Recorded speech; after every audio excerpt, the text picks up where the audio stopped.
Dans cette vidéo, nous allons parler du cours de droit pénal général, généralement enseigné en deuxième année en fac de droit. On va voir dans un premier temps la définition du droit pénal général, quel est son intérêt, en quoi il est le socle de nombreuses autres matières, notamment pénales, et on verra aussi les notions fondamentales à connaître sur le bout des doigts, non seulement pour réussir vos partiels, mais aussi pour réussir la suite de vos études supérieures, puisque le droit pénal général est le socle de nombreuses autres matières, notamment pénales, mais pas que.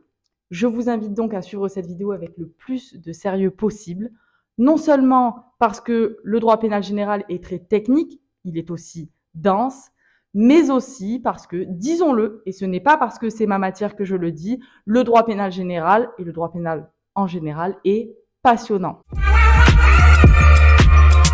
Bienvenue à tous dans notre premier cours de droit pénal général qui va permettre la synthèse de la matière de droit pénal général. Et dans ce cadre-là, on va voir dans un premier temps la définition du droit pénal de manière large, mais aussi la définition du droit pénal général et sa distinction, notamment avec le droit pénal spécial.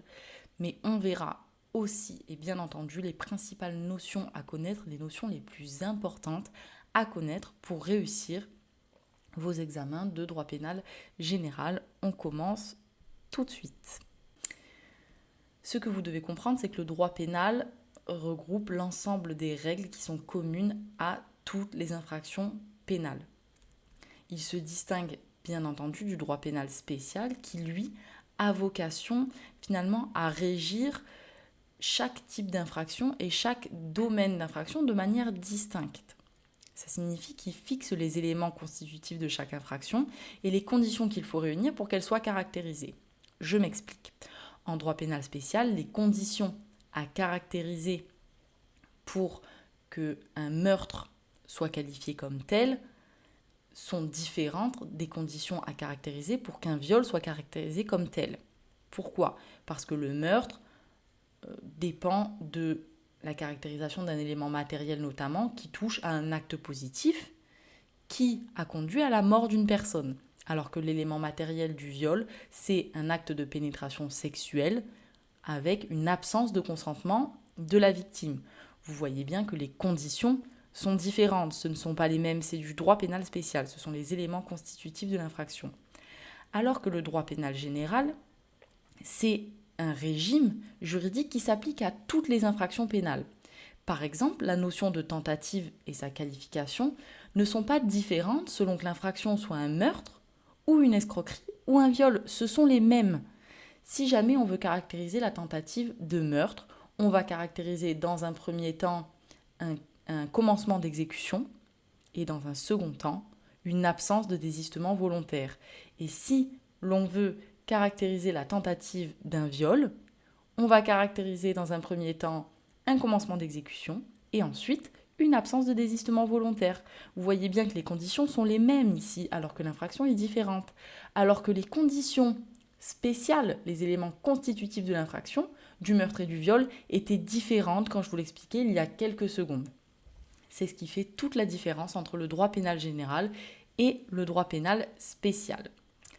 Voyons plus en profondeur la définition du droit pénal général. Le droit pénal général, il prévoit donc les conditions dans lesquelles notamment la responsabilité pénale d'un agent peut être retenue et aussi les conditions dans lesquelles la responsabilité peut être écartée ou bien doit être écartée, notamment avec les causes d'irresponsabilité pénale, mais nous y reviendrons.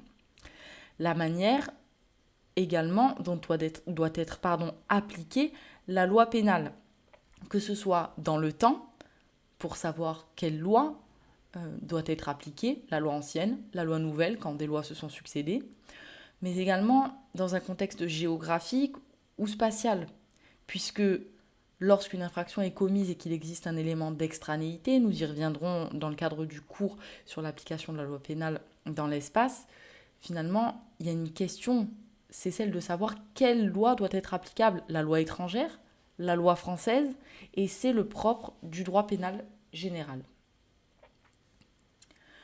Le droit pénal, de manière plus élargie, encadre les comportements et les agissements des individus, que ce soit une personne physique ou une personne morale, qui est frappée d'une sanction pénale parce qu'elle a causé un trouble à l'ordre social.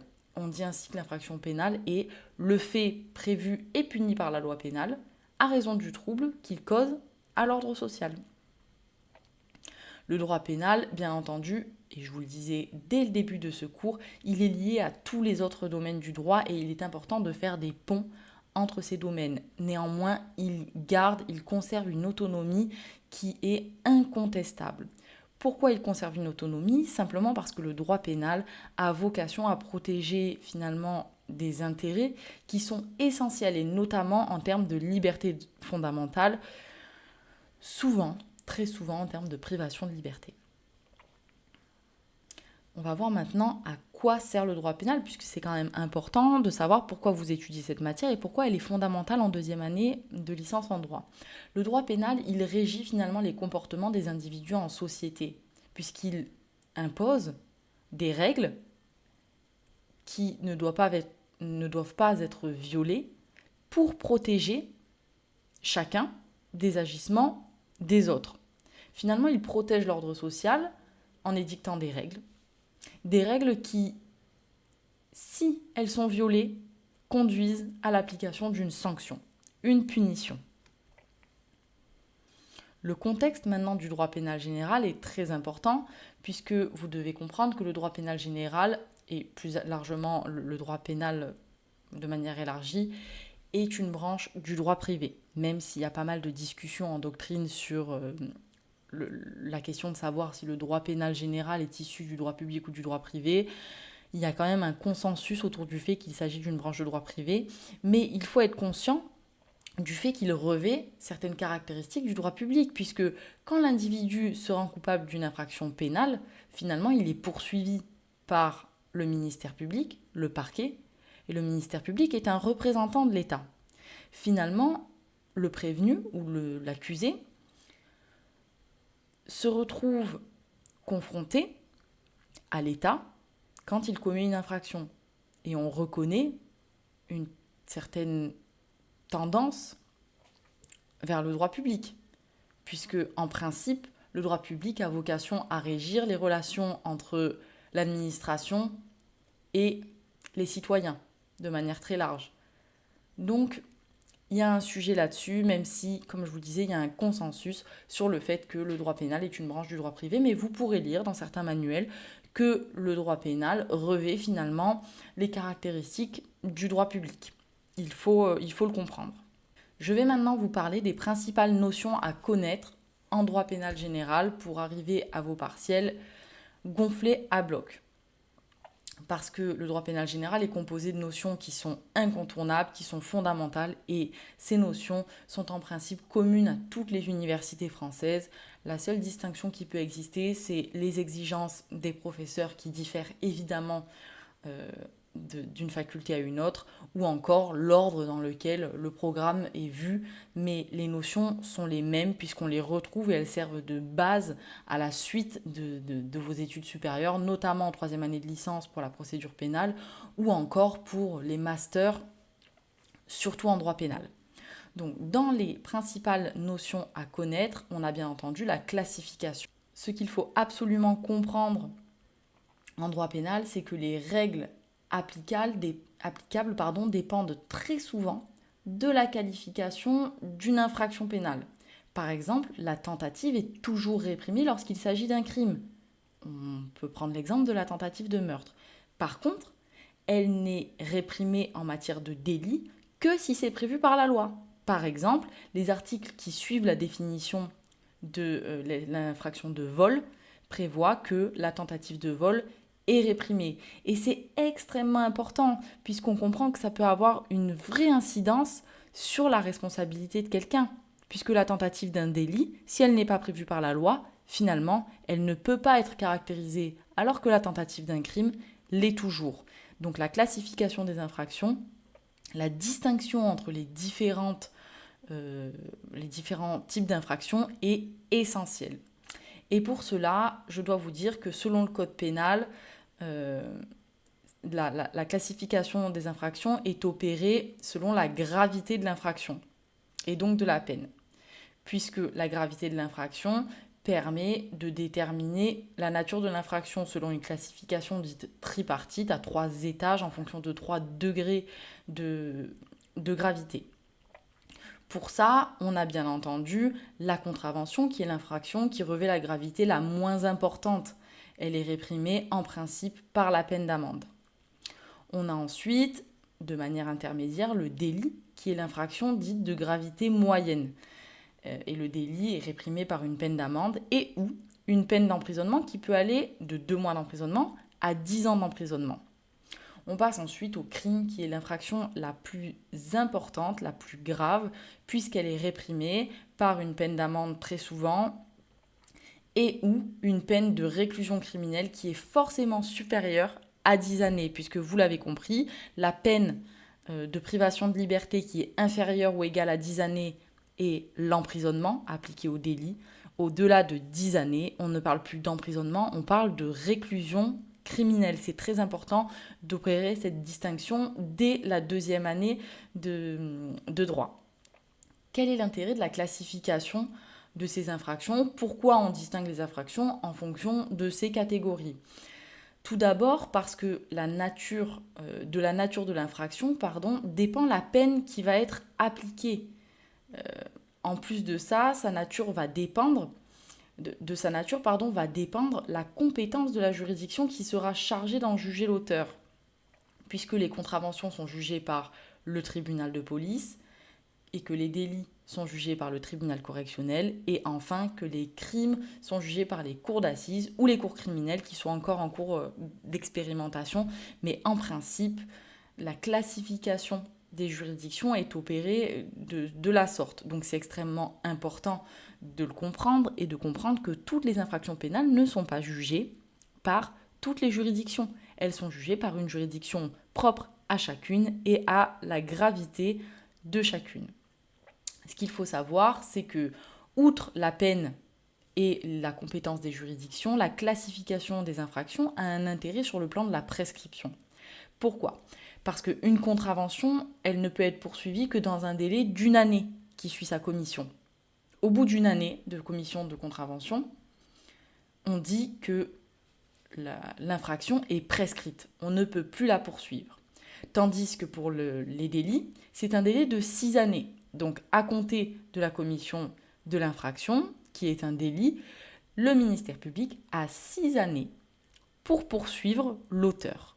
Au-delà de 6 années, l'infraction est dite prescrite. Et pour le crime, bien entendu, c'est un délai de 20 années. Bien entendu, ces délais sont des principes qui reçoivent fréquemment des exceptions, telles que l'interruption ou la suspension du délai de prescription, que vous étudierez en procédure pénale en 3e année de licence et sur lesquelles je ne vais pas revenir, que je ne vais pas vous expliquer lors de ce cours, puisque ce n'est pas du tout utile. Mais vous devez avoir en tête ces questions de prescription qui diffèrent en fonction de la catégorie des infractions. On passe maintenant à la 2e notion la plus importante du cours de droit pénal général, c'est la légalité criminelle. Le principe fondamental en droit pénal, c'est évidemment la légalité criminelle. Vous l'avez forcément vu dans votre cours de droit pénal. Il prévoit finalement qu'il n'y a pas d'infraction, pas de peine sans loi. Et ça a une vraie incidence sur la façon de réviser le droit pénal général, puisque tous les éléments de la matière sont forcément prévus par la loi. Donc, ce n'est pas à la conscience collective qui est remis le soin de déterminer quels agissements sont constitutifs d'une infraction et donc sont contraires à l'ordre social, mais uniquement à la loi. Et ça, dans un souci de protection de l'individu contre l'arbitraire notamment. C'est extrêmement important puisqu'on ne peut pas reprocher à une personne d'avoir agi de telle ou telle manière si rien n'est écrit dans la loi à propos du dit comportement. Ce principe a un intérêt, pourquoi ? Puisqu'il faut comprendre que tout repose sur la façon dont est écrite la loi. Bien entendu, le juge peut et doit, c'est son travail, interpréter la loi pour en faire sortir de tendances, orienter des thèmes et encadrer certaines situations, mais on ne verra jamais une infraction pénale être créée par la jurisprudence sans que celle-ci ne soit reprise par un texte de loi. C'est contraire au principe de l'égalité. les infractions pénales sont forcément prévues par un texte de loi écrit. Le code pénal prévoit ainsi de manière extrêmement stricte que nul ne peut être puni pour un crime ou un délit dont les éléments ne sont pas définis par la loi ou pour une contravention dont les éléments ne sont pas définis par le règlement. Autrement dit, pas d'infraction prévue par la loi, pas de condamnation. Mais aussi, nul ne peut être puni d'une peine qui n'est pas prévue par la loi si l'infraction est un crime ou un délit ou par le règlement si l'infraction est une contravention. Autrement dit, pas de peine prévue par la loi, pas de condamnation. On va maintenant voir l'un des principes super importants du droit pénal général qui est la non-rétroactivité de la loi pénale plus sévère. Le principe de non-rétroactivité de la loi pénale plus sévère, qui découle bien entendu du principe de l'égalité, est un principe fondamental du droit et qui prévoit qu'il est impossible de réprimer une infraction pénale qui n'était pas encore prévue par un texte au moment de la commission de l'infraction. Et le code pénal le prévoit de manière expresse en disant « sont seuls punissables les faits constitutifs d'une infraction à la date à laquelle ils ont été commis ». Et bien sûr, peuvent seuls être prononcées les peines légalement applicables à la même date. Pour les enjeux d'application importants qui en découlent, l'application de la loi pénale dans le temps est essentielle en droit pénal et elle doit être maîtrisée à 200%. On le reverra dans le cadre du cours qui y sera dédié. On passe maintenant au corollaire de l'application de la loi pénale dans le temps et bien sûr, je vais vous parler de l'application de la loi pénale dans l'espace. Pourquoi ? Parce que la question qui se pose, c'est la suivante. Une infraction commise par un Français aux États-Unis, est-ce qu'elle relève de la compétence des juridictions françaises ? Ou encore, une infraction qui serait commise par une personne de nationalité étrangère sur le territoire français, relève-t-elle de la compétence des juridictions françaises ou bien de celle de son pays d'origine ? Ce sont des questions de droit pénal général et qui sont essentielles parce qu'elles sont le socle du droit pénal. Le principe, c'est le suivant. La loi pénale française est applicable aux infractions commises sur le territoire de la République. Mais il existe, comme dans toutes les matières, des exceptions qui sont nombreuses. On distingue donc plusieurs compétences de la loi pénale française en fonction des situations de fait, notamment la compétence dite réelle ou territoriale, c'est-à-dire que la loi pénale française s'applique aux infractions qui sont commises sur le sol français. On a aussi la compétence personnelle active, qui prévoit que la loi pénale française s'applique aux infractions commises à l'étranger par un auteur qui est de nationalité française. La compétence personnelle active se base donc sur l'auteur des faits. Et elle se distingue bien évidemment de la compétence personnelle passive qui, elle, prévoit que la loi pénale française s'applique aux infractions commises à l'étranger sur une victime qui est de nationalité française. Donc là, la compétence est bien basée sur la victime et non sur l'auteur. Et enfin, la compétence universelle qui prévoit que la loi pénale française s'applique de manière automatique à des infractions qui sont d'une particulière gravité et par exemple les crimes de guerre ou les crimes contre l'humanité.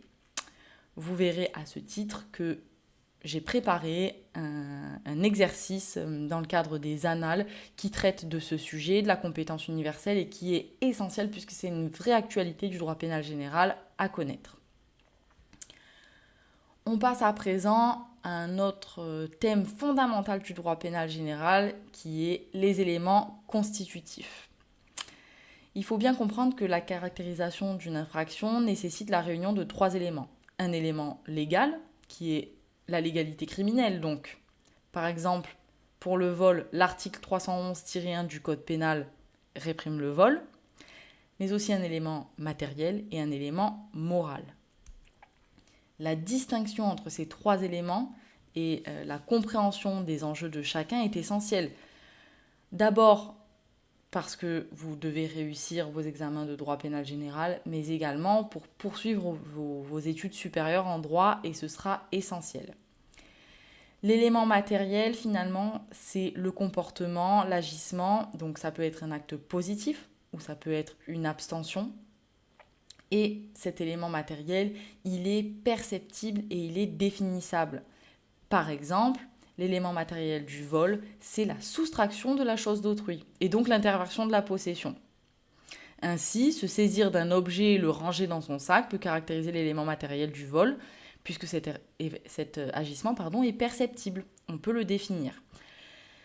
La notion la plus difficile à comprendre parmi les éléments constitutifs de l'infraction, c'est bien sûr l'élément moral. Pourquoi ? Parce qu'il ne se perçoit pas et parce qu'il dépend d'éléments qui sont internes à la psychologie de chacun. Et vous savez bien qu'on ne peut pas entrer dans la tête des gens, de sorte que l'élément moral n'est finalement pas visible, ni jamais prouvable de manière incontestable. On ne peut pas dire de manière légitime qu'une personne a voulu agir de la sorte. On déduit de son comportement, de ses actes et d'un faisceau d'indices que puisqu'elle s'est comportée comme ça, c'est qu'elle l'a voulu.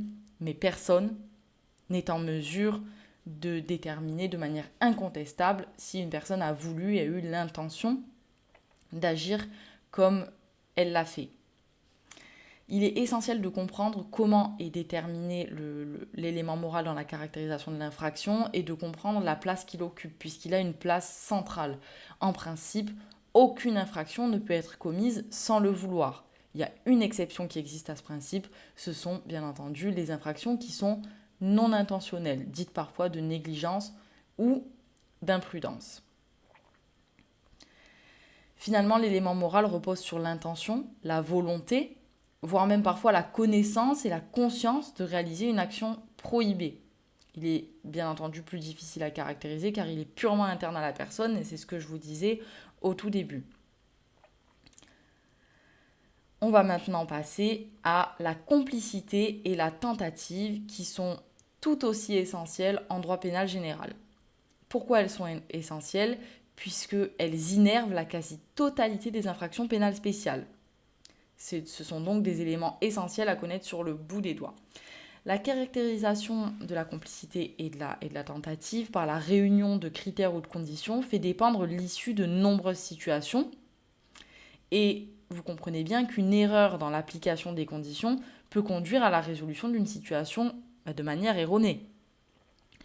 Puisque la caractérisation de ces notions ne peut se faire de manière imprécise ou vague, tout simplement car de ces enjeux découlent des enjeux de liberté fondamentale, comme je vous le disais au tout début de ce cours.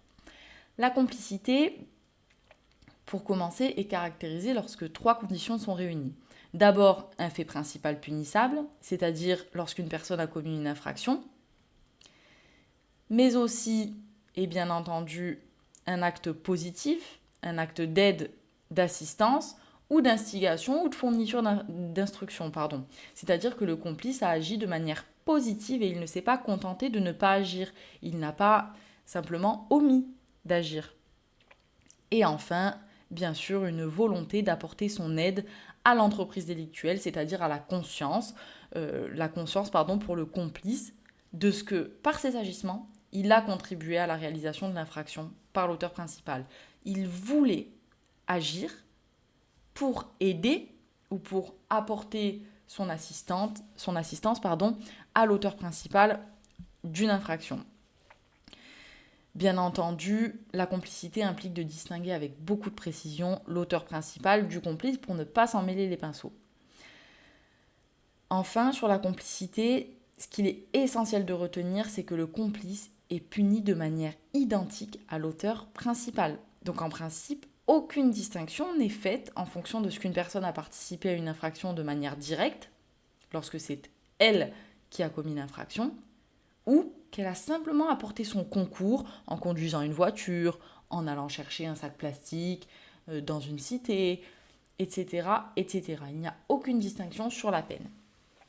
S'agissant maintenant de la tentative, elle est caractérisée par 2 conditions. La première, c'est un commencement d'exécution qui doit impérativement être distingué de la notion d'acte préparatoire. Mais nous y reviendrons dans le cadre du cours sur la complicité, sur la tentative, qui sera complètement dédié. La deuxième condition, c'est bien entendu une absence de désistement volontaire, c'est-à-dire que la commission de l'infraction a échoué en raison d'un fait qui est indépendant de la volonté de l'auteur. Et ce sont les 2 conditions à caractériser pour que la tentative existe. Nous passons à présent bien entendu, aux causes d'atténuation de la responsabilité ou d'irresponsabilité pénale. Donc il est essentiel de distinguer les causes qui sont inhérentes à la personne de l'auteur, telles que l'existence de troubles psychiques ou neuropsychiques, ou encore la minorité qui est liée à l'âge, des causes qui sont inhérentes à l'acte lui-même, par exemple la légitime défense ou l'ordre de la loi. Ainsi, les causes d'atténuation de la responsabilité ou d'irresponsabilité pénale sont les suivantes: les troubles psychiques ou neuropsychiques, bien entendu, la minorité, la contrainte, l'erreur de droit et l'erreur de fait, l'ordre de la loi et l'autorisation de la loi, le commandement de l'autorité légitime, la légitime défense, l'état de nécessité et enfin le lanceur d'alerte. Pour terminer, bien entendu, le droit de la peine étant rattaché au droit pénal général, il est essentiel d'en connaître non seulement les principes fondamentaux, mais également les particularités qui sont nombreuses. Et on va commencer par voir la sanction pénale qui est essentielle. Il faut d'abord comprendre que la sanction pénale a pour objet de punir, réprimer un fait fautif qui s'est déjà produit. Et il nous appartient de distinguer entre la sanction pénale et la mesure de sûreté, puisque, comme je viens de vous le dire, la sanction pénale a pour objet de punir, de réprimer, tandis que la mesure de sûreté, finalement, elle est activée en prévision d'un fait fautif futur. Elle se base sur la potentielle dangerosité de l'individu. Finalement, un individu peut être condamné à une peine de privation de liberté, aller en prison, exécuter sa peine et rester finalement privée de liberté dès qu'elle a fini d'exécuter sa peine, puisqu'on considère qu'elle est dangereuse. Et à ce moment-là, on passe à la mesure de sûreté, puisque là, on ne réprime plus un acte qui a été commis.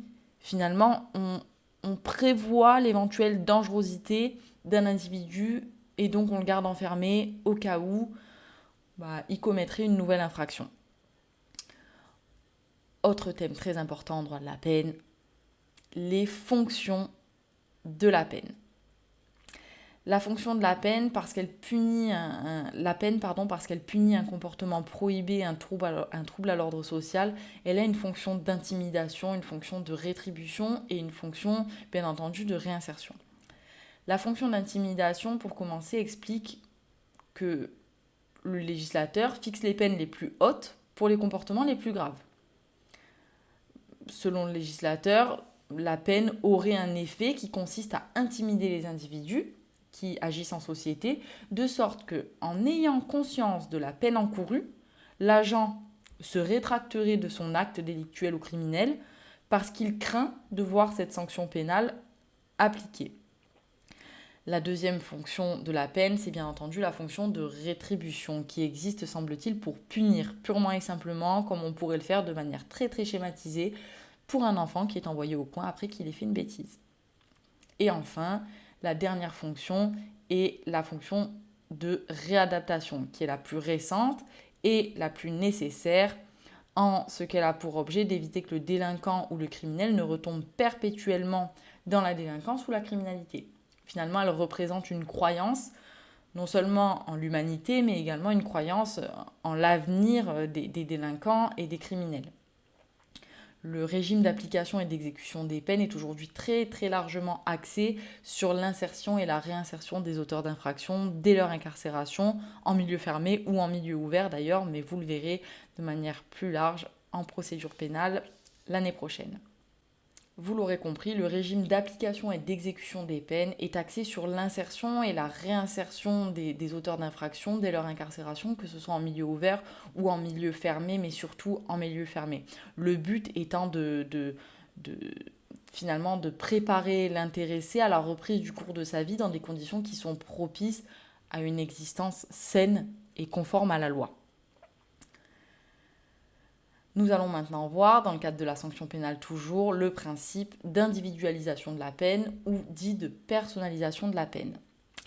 Ce que vous devez comprendre, c'est que la peine, c'est à l'encontre d'un individu qui doit l'exécuter, elle doit être personnalisée, elle doit être individualisée, elle doit être propre à l'auteur, propre au condamné. On parle donc d'individualisation de la peine. Le principe d'individualisation de la peine prévoit qu'à raison d'une même infraction, 2 personnes peuvent être condamnées à des peines différentes. Et cela s'explique par le fait que le juge pénal est tenu d'adapter 1. le quantum de la peine, donc c'est-à-dire le montant de l'amende ou la durée de l'emprisonnement, et 2. la nature de la peine, donc, par exemple en choisissant une amende plutôt qu'un emprisonnement, un jour amende plutôt qu'une amende ou du travail d'intérêt général.